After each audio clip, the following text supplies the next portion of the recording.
Hello friends, അപ്പോൾ ഇന്നത്തെ ഇങ്ങനത്തെ വിശേഷങ്ങൾ കണ്ടാലോ. ആദ്യം തന്നെ ഗ്രീൻ ടീക്കുള്ള വെള്ളം വെച്ചിട്ടുണ്ടായിരുന്നു. അതൊന്ന് തിളച്ച് വന്നപ്പോൾ അതിൻ്റെ പൊടി ഇട്ട് കൊടുത്ത് അതവിടെ മാറ്റി വെച്ച്, പിന്നെ അത് കഴിഞ്ഞതിന് ശേഷം നമ്മളെ കട്ടൻ ചായക്ക് വേണ്ടിയിട്ടുള്ള വെള്ളം വെച്ചിട്ടുണ്ട്. ഗ്രീൻ ടീ ഒരു അരിപ്പ് വെച്ചിട്ട് ഒരു ഗ്ലാസ്സിലേക്ക് മാറ്റിയിട്ടുണ്ട്. ഇന്ന് വൈകുന്നേരം സ്പെഷ്യലായിട്ട് നമ്മൾ ബ്രെഡ് പൊരി ഇല്ലേ, അതുണ്ടാക്കാൻ പോകുന്നത്. അതിന് വേണ്ടിയിട്ടുള്ള ഇൻഗ്രീഡിയൻസ് നോക്കിയാലോ. ഒരു മിക്സിങ് ജാർ എടുത്ത് അതിലേക്ക് മല്ലിച്ചപ്പ്, ഉള്ളി, ഇഞ്ചി, പച്ചമുളക്, കറിവേപ്പില. പച്ചമുളക് 2 എടുത്തിട്ടുണ്ട്. പിന്നെ നിങ്ങളുടെ എരിവിനനുസരിച്ച് മാറ്റം വരുത്താവുന്നതാണ്. പിന്നെ ഉപ്പ്, തേങ്ങ ഒരു പിടി തേങ്ങ ഇട്ട് കൊടുക്കുക. പിന്നെ 3 മുട്ട പൊട്ടിച്ചൊഴിച്ച് കൊടുക്കണം. പിന്നെ അതിൻ്റെ ഇടയിൽ നമ്മൾ വെള്ളം തിളച്ച് വന്നിട്ടുണ്ട്. അപ്പോൾ പൊടി ഇട്ട് കൊടുത്തിട്ടുണ്ട്. പൊടി ഒന്ന് തിളച്ച് വന്നപ്പോൾ ഫ്ലെയിം ഓഫാക്കിയിട്ടുണ്ട്. ഇനി മിക്സിങ് ജാറിലേക്ക്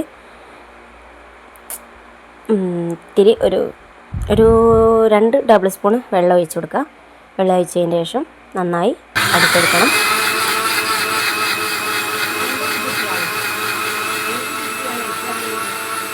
ഞാൻ കുരുമുളക് ഇട്ട് കൊടുക്കാൻ മറന്നിട്ടുണ്ട്. കുരുമുളക് പൊടി ഉള്ളവർക്ക് അത് ആഡ് ചെയ്യാം.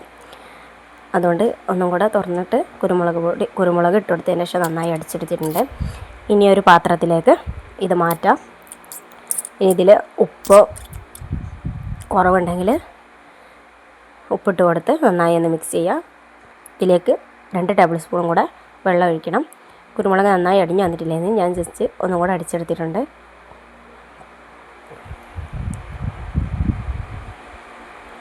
ഇനി ഇതിലേക്ക് എനിക്ക് ഉപ്പ് കുറവുണ്ടായിരുന്നു, അപ്പോൾ ഞാൻ ഉപ്പിട്ട് കൊടുത്തിട്ടുണ്ട്. ഇനി ഒരു പാൻ എടുത്ത് അടുപ്പത്ത് വെച്ച് അതിലേക്ക് ഇത്തിരി ഓയിൽ സ്പ്രെഡ് ചെയ്ത് കൊടുക്കാം.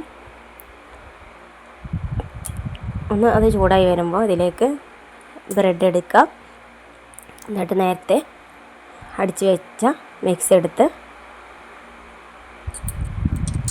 മിക്സിയിൽ മുക്കിയിട്ട് ഇതിലേക്ക് ഇട്ട് കൊടുക്കാം. ഓരോന്നായി വെച്ച് കൊടുക്കാം. കുരുമുളക് പൊടി ഉള്ളവർ ഇതിൻ്റെ മുകളിലൊന്ന് ജസ്റ്റ് സ്പ്രെഡ് ചെയ്യുക. ഇല്ലാത്തവർ ചെയ്യണ്ട കേട്ടോ. അപ്പോൾ ഒരു പ്രത്യേക ടേസ്റ്റാണ്. അങ്ങനെ എല്ലാം ചെയ്തെടുക്കണം.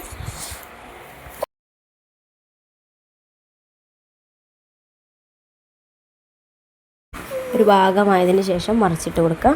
അങ്ങനെ 2 ഭാഗവും ചെയ്ത് കൊടുക്കണം. മുകളിൽ ജസ്റ്റ് ഒന്ന് ഓയിൽ സ്പ്രെഡ് ചെയ്ത് കൊടുക്കുക. അങ്ങനെ നമ്മുടെ ബ്രെഡ് പൊരി ഇവിടെ റെഡി ആയിട്ടുണ്ട്. നല്ല ഈസി ആൻഡ് സിമ്പിളായിട്ടാണ്. ഈവനിങ് കടിയില്ലെങ്കിൽ ഇങ്ങനെ ഒന്ന് ചെയ്ത് നോക്കൂ. സൂപ്പർ ടേസ്റ്റാണ്. അപ്പോൾ thanks for watching. See you soon next video.